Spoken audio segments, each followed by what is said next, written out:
It's Commander Collection green. Let's start with the green cards.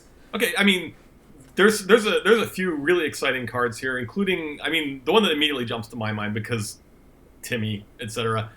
There's now an available foil Bane of Progress. Yes. Bane of Progress goes in a lot of decks. Bane of Progress is the I just talked about Allay and how it's a nice targeted, you can take things out. Bane of Progress is when you need the one-time blunt instrument. I have Bane of Progress in my Omnath deck. I think it is far and away the most common target for Flamekin Harbinger. It's an elemental tribal deck, and I play Flamekin Harbinger, and I would say at least 50% of the time, Bane of Progress is the card going on top. It's very good. It's very Timmy. It has a gigantic effect, and now there's a foil version. Yeah, that's when Gavin asked me last year, like, what do you want to see us do? I'm like, reprint stuff that isn't available in foil yet, because all of us that have problems with collecting, it's like, I want foil cards. I want the foils to fill out the decks, and when I play Bane of Progress now, I can have one that matches the other shinies. And speaking of shiny, there's another card that's available for foil in the first time, and that's Sylvan Library. There's 3, I think, actually, because Worldly Tutor as well. And then there's Worldly Tutor. What's one of the things they've done with this is used reflections of art of other cards, and they've gone back through some of the cool parts of Magic history, picked out some cards, and then gave suggestions of those characters from Magic's past and put them into the art. Like you said, Omnath is sort of the Bane of Progress one. Azusa comes up. It's just this sort of neat flavor tied together for all the cards. When Gavin first previewed the art for Worldly Tutor, I was like, oh, they're reprinting Yisan. Okay, cool. And then it's like, nope, surprise. Yeah. And speaking of Omnath, there is a new Omnath, Locus of Mana. Yeah, he'll be. It's a super sweet art too. So I suspect we'll see a bunch of him. Yeah, they're all super sweet art. Seedborne Muse is the next one, which I like because it's a somewhat popular card, and all versions of it can get kind of pricey.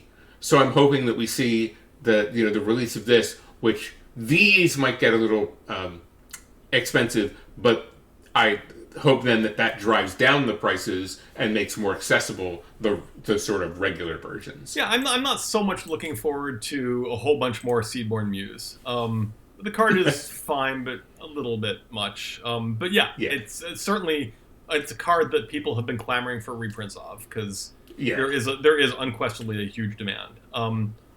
It's in many ways that's the sort of the reprint card of the set. I mean, obviously the big reprints in the set are Worldly Tutor and Sylvan Library from a value and everything. I mean, this set's jammed with value, but from everybody wants to get this card. So Seedborne Muse is sort of the one where it's like, yep, here you go. Here's another version of it. And the last green card is Freyalise, Llanowar's Fury. Yeah, Freyalise has not had the impact on Commander I would have expected. It's got 3 insanely good effects on it. It's a little expensive, and 5 mana for the effects is a lot. And because it's making mana accelerants, you've already got the 5 mana. But the ability to have a commander come down and immediately remove an artifact trap is pretty strong. Planeswalkers as commanders are something we try to avoid having too much of, because it is a really, really strong mechanic. But I mean, part of the problem, of course, that it's only ever appeared in the one commander set. So this is another chance for Freyalise to sort of shine here. We'll have a few more in the sort of the pool, and people can start playing with it and seeing what they come up with. I'm actually kind of excited. I mean, I'm not generally in favor of Planeswalkers as commanders, but I'm kind of excited about this reprint, because I think Freyalise was a pretty cool design and just got overlooked by the power of Teferi in that particular format, in that particular biodome. Yeah, fair. So that's 6 green cards, but there's 8 cards in this set. the last two aren't green, but the art is green tinged or green dominated. The first one being Command Tower. Familiar looking art, variations on a theme, but then sort of the smoke and mist of the card is now green instead of dark.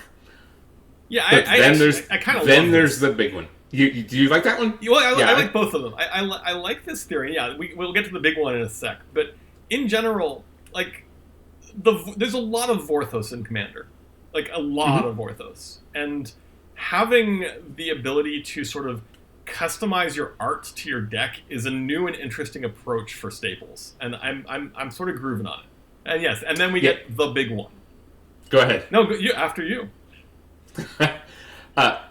We're gonna have a green art Sol Ring, and if you saw the art from this weekend, it's beautiful. It's just Sol Ring hanging out in the wilderness.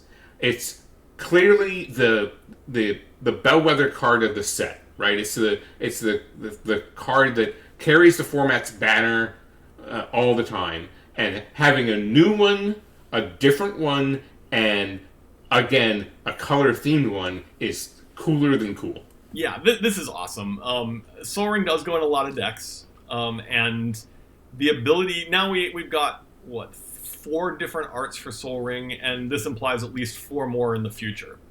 Right. And this is really cool. I mean, Sol Ring is a card, and of course, it's now a foil version as well. Right. Previously, I think the only foil Sol Ring was the Command Fest promo one. Correct me if I'm wrong. And the Judge foil. Oh, and the Judge foil. There's a Judge yeah, foil. the Judge foil one. So basically, super hard to get. This is the first mass printing foil Sol Ring, or somewhat mass printing, which is exciting in its own right. But then we just put an awesome art that is themed to your green decks. That is super duper Vorthosy. And well, in the future, obviously some years down the road, we're going to have them in all colors. Exactly. So what do you do when you have a multicolor deck that you're going to put this in? Yeah. Like, do you pick the, we'll go back to Tulane. Which of the 3 do you pick to put in your Tulane deck? You revel in the fact that you have awesome choices. Right. Yeah, I mean, but even beyond that, and even beyond the fact that this is Sol Ring, and that's awesome, and Command Tower is also an incredibly important card in the format, and is played everywhere. So the fact that we have lots of different variants to play with now is really cool. But it also shows really compelling outside the box thinking about Commander Commander specifically. In that they said, well, Commander is more than just a structured tournament format. What ways can we take advantage of what's appealing about Commander? And we'll get to this for Commander Legends too, as they said, what if we really, really double down on the Vorthosy stuff here? Yeah. And this is the sort of result where they double down on Vorthos and they say, and this is what we're going to do as a result. And it's really cool because it reflects an important part of the format that isn't traditionally really thought heavily about in Magic cards. Sure, every once in a while we get a Dominaria kind of set, and there's some cute throwbacks, but this is a conscious effort with all 8 of these cards to be, how do we make these cards drip with Vorthos flavor, as well as being needed reprints and cool cards to go into decks.